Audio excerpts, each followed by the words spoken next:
Good morning, children. Today is a special day. Do you know what it is?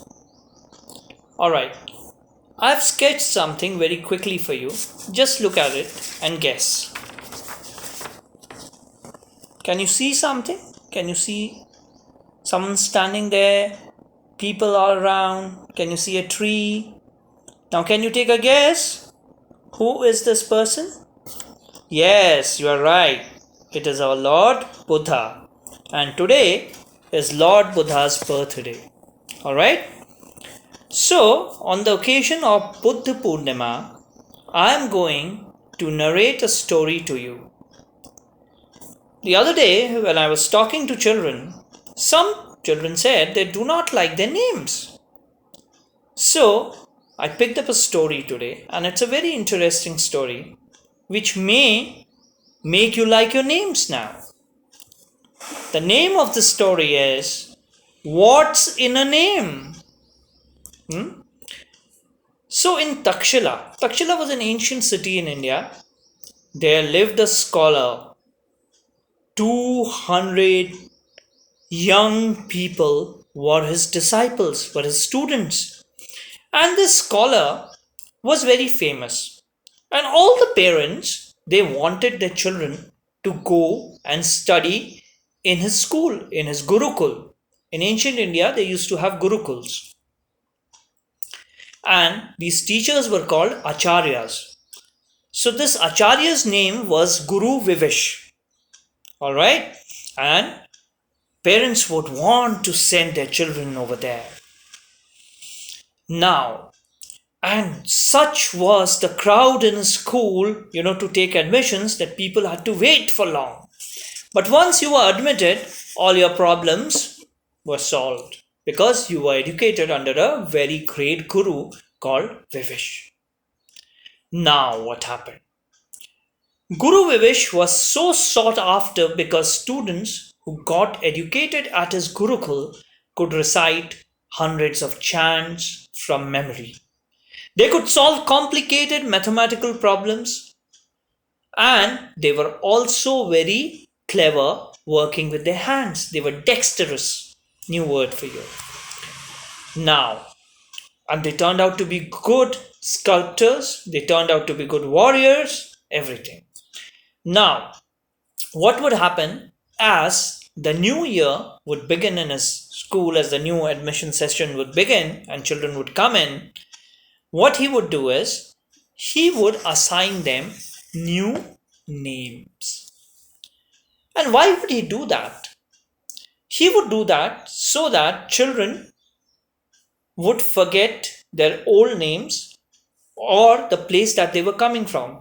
Because all children from all walks of society used to be educated in school. Like children of kings, children of poor people, everybody was educated there. Alright. Now he would assign new names to them. And sometimes he would become very naughty and very, very, very humorous while assigning the names to the children. And how would he assign the names? He would call a student, come here. He would look at his face like this. And then he would give him a new name. Alright? So now, how would he say? He would say, Sunrise is your new name. To someone he would say, you are Mogra. To someone he would say, you're Rose. To someone he would say, you are Good. So he kept on going with whatever names came to his mind and whatever he could think of. Now, what happened? There was a child who was 11-year old. It was his turn.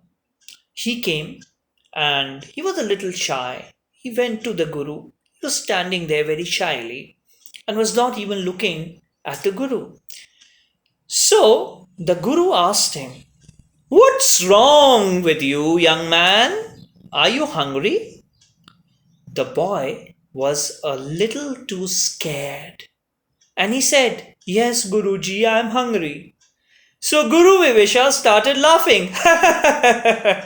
And he said, "Your name from now on in this ashram will be Hungry. Now go eat some lunch." Now this boy got his new name, Hungry. Poor Hungry absolutely hated his name. He did not like his name. Who would like to be called Hungry, imagine?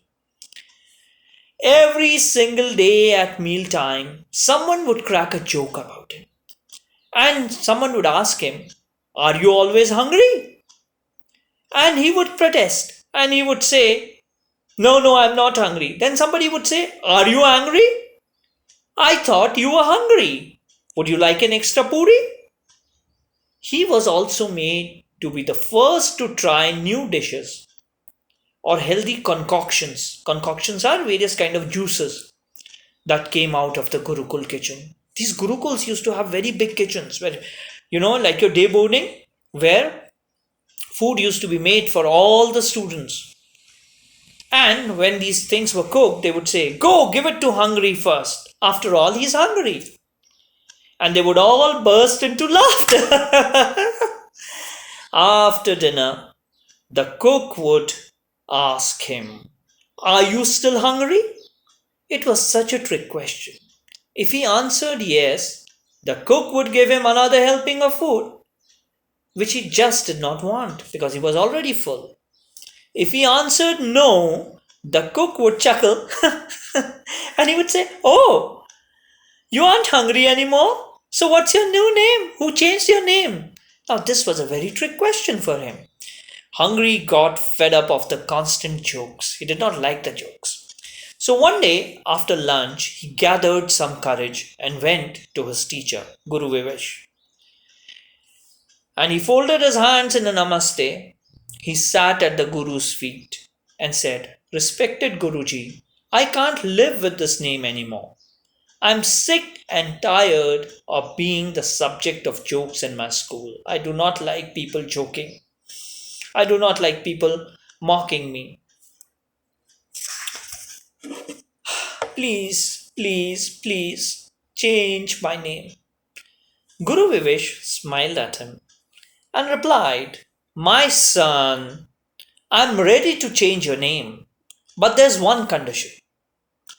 You have to travel to the 3 neighboring towns within 3 weeks, and only then return to the Gurukul.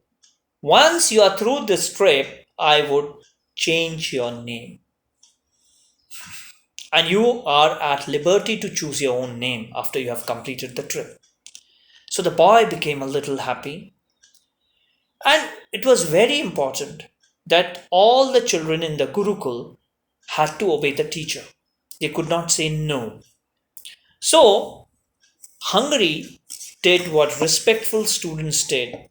He bowed down, he touched his Guruji's feet, he did pranam, and started on his journey. Now, it took him a week to reach the first town.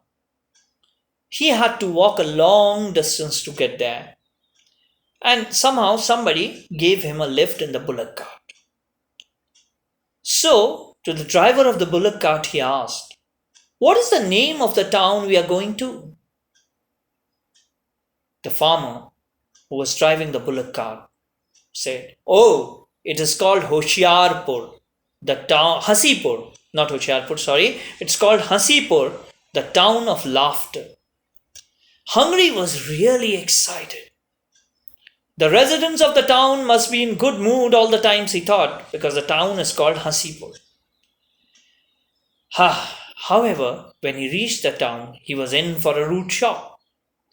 Hasipur was the most morose, sad place he had ever seen.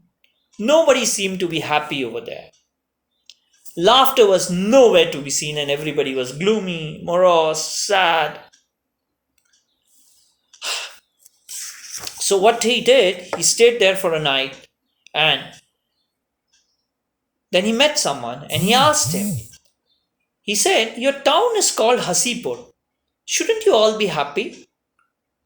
The man replied, "Well, this town has experienced a lot of disasters, a lot of tragedies, like floods, bahr, famines, sukha, and hurricanes, cyclones. Now nobody smiles here.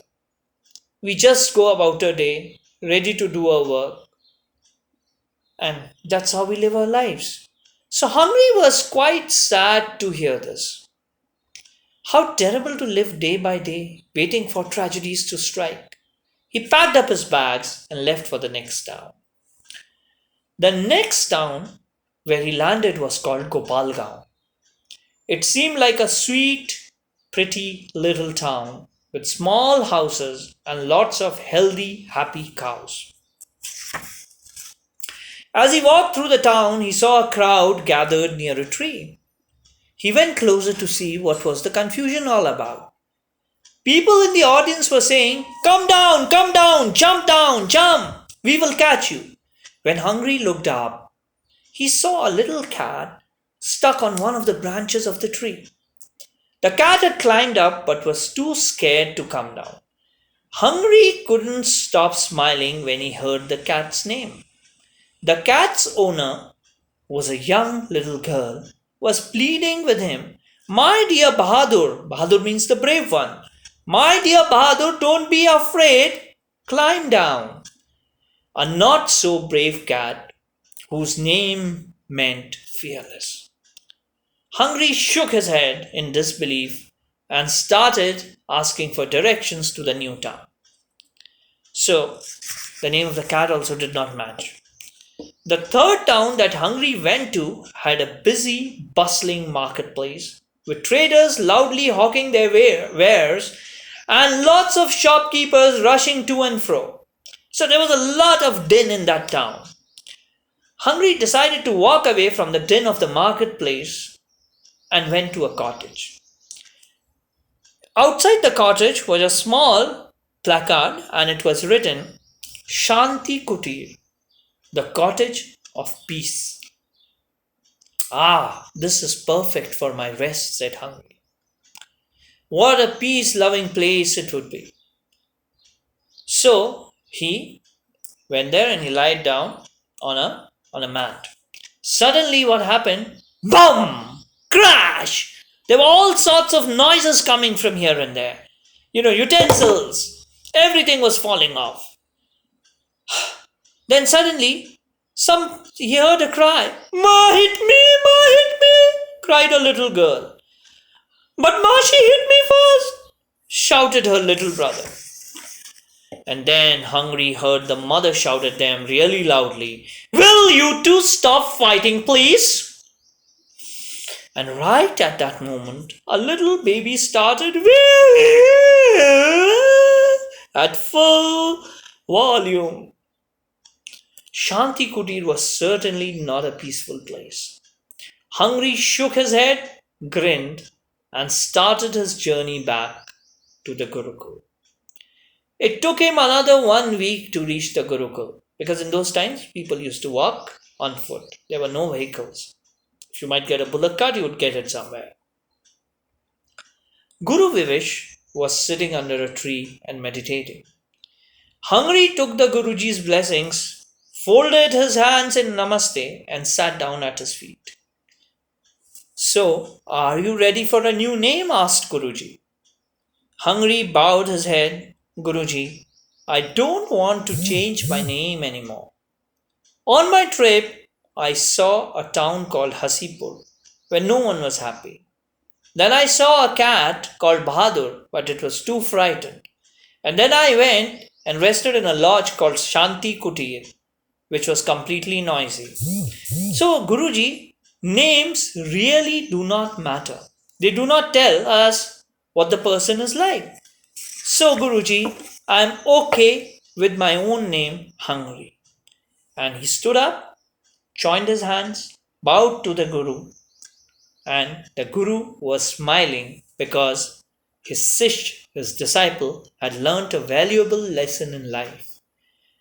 So, children, remember, there's nothing in a name. It's all your work that tells us, your behavior that tells us who you are. Names really do not matter. I hope you enjoyed the story, right? And if you enjoyed it, please tell me. Thank you very much.